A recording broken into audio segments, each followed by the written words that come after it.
ஸ்கூல்லலாம் பசங்க இப்போ போய் விளையாடுறதோ, கேம்ஸ் பீரியட்ல போய் ஏதாவது நல்ல ஆக்டிவா இருக்கிறதோ ரொம்ப கம்மியாயிடுச்சு. இப்போ ஒரு கிளாஸ்ல 40 பேர் இருக்காங்கன்னா, அதில 10 பேர் தான் விளையாடுறாங்க. மிச்சம் 30 பேர் சும்மா தான் உட்காந்துட்டு இருக்காங்க. அப்ப கூட வீடியோ கேம் கிடைச்சா போதும், அத விளையாடலான்னு பார்க்குறாங்க. ஸோ ஃபிசிக்கல் ஆக்டிவிட்டி ரொம்ப ரொம்ப கம்மியாயிடுச்சு. ம், ம். அதனால மசில் ஸ்ட்ரெங்த்தா இருக்கட்டும், போன் ஸ்ட்ரெங்த்தா இருக்கட்டும் எல்லாமே கம்மியாயிருச்சு. ஸ்கூல்ல இன்னைக்கு 9 பீரியட் இருக்கு. அதுக்கான புக்ஸ் மட்டும் எடுத்துட்டு போனா போதும். அது ம். எடுத்துட்டு போறது கிடையாது.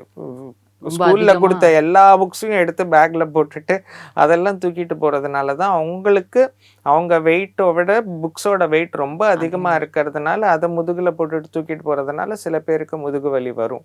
அண்ட் நெறைய பசங்களுக்கு ஃப்ளாட் ஃபுட் இருக்கு. ஆ. ஸோ நான் நெறைய ஸ்டூடண்ட்ஸ் பார்த்துருக்கேன். ஃப்ளாட் ஃபுட் இருக்கிறதுனால பாதம் ரொம்ப சப்பையா இருக்கும். ஸோ அது மாதிரி இருக்கிறதுனால அந்த சப்ப பாதத்த வச்சு அவங்க ரொம்ப நடந்தாங்கன்னா, கால் வலி வரதுக்கான வாய்ப்பு இருக்கு. அண்ட் கால்சியம் குறைபாடு, விட்டமின் டி குறைபாடு இருந்தாலும் இது மாதிரி மஸ்குலர் பெயினும், போனி பெயினும் வரதுக்கான அதிகமான வாய்ப்பு இருக்கு.